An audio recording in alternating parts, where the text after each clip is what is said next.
Hi అండి, నమస్తే. నేను మీ రేఖ. వెల్కమ్ టు రేఖా రాజు వంటశాల.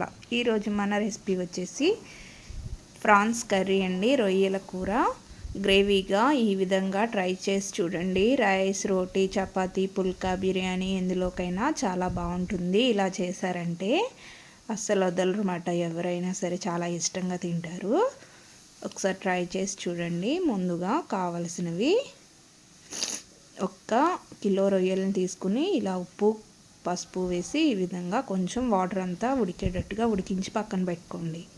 ఇప్పుడు స్టవ్ ఆన్ చేసి ప్యాన్ పెట్టుకొని ఆయిల్ పోసుకోండి. ఆయిల్లో కొంచెం జీలకర్ర, కరివేపాకు, 4 పచ్చిమిర్చి, 2 ఉల్లిపాయలు పేస్ట్ చేసుకున్న పేస్టు ఈ విధంగా వేసుకొని కొంచెం కలుపుకోండి. ఇప్పుడు ఇందులో 1/2 స్పూన్ పసుపు, 2 స్పూన్ల సాల్టు, 1 స్పూన్ అల్లం వెల్లుల్లి పేస్ట్ వేసి ఇలా కలిసేటట్టుగా ఒకసారి కలుపుకొని మూత పెట్టి 2-3 నిమిషాలు మగ్గనివ్వండి. ఇలా ఆయిల్ పైకి తేలితే ఉల్లిపాయ మగ్గిపోయినట్టుమాట. ఇప్పుడు ఇందులో 2 స్పూన్ల కారం వేసుకుని ఇలా ఒకసారి మళ్ళీ కలుపుకోండి. కారం పచ్చి వాసన పోయేలా కలుపుకొని ఇప్పుడు ఇందులో మనం ఉడికించి పక్కన పెట్టుకున్న ఈ పచ్చి రొయ్యల్ని ఇందులో వేసేసుకోండి.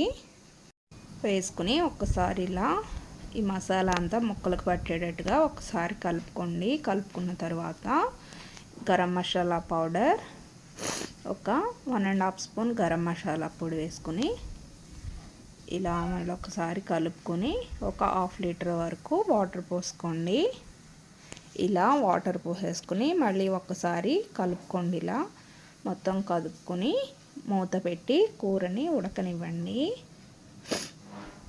ఒకసారి మూత తీసి చూద్దామండి. 10 నిమిషాల తర్వాత ఇలా ఉడికింది.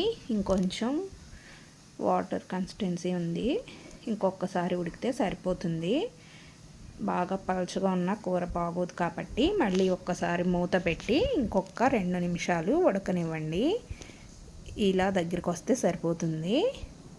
చూసారండి, బాగా దగ్గరకు వచ్చినా గట్టిగా అయిపోతుంది, గ్రేవీగా ఉండదు. ఈ విధంగా గ్రేవీలా వస్తే మనకి సరిపోతుంది. ఈ విధంగా వచ్చిన తర్వాత స్టవ్ ఆఫ్ చేసి సర్వ్ చేసుకోవడమేనండి. ఇంతేనండి, చాలా సింపుల్గా రొయ్యల కూర అనేది రెడీ అయిపోతుంది. ఒకసారి మీ ఇంట్లో కూడా ట్రై చేసి చూడండి. ఎలా వచ్చిందో నాకు కామెంట్స్లో చెప్పండి. మరిన్ని వీడియోస్ కోసం మన ఛానల్ని సబ్స్క్రైబ్ చేసుకోండి, లైక్ చేయండి, షేర్ చేయండి, కామెంట్ చేయండి. Thanks for watching.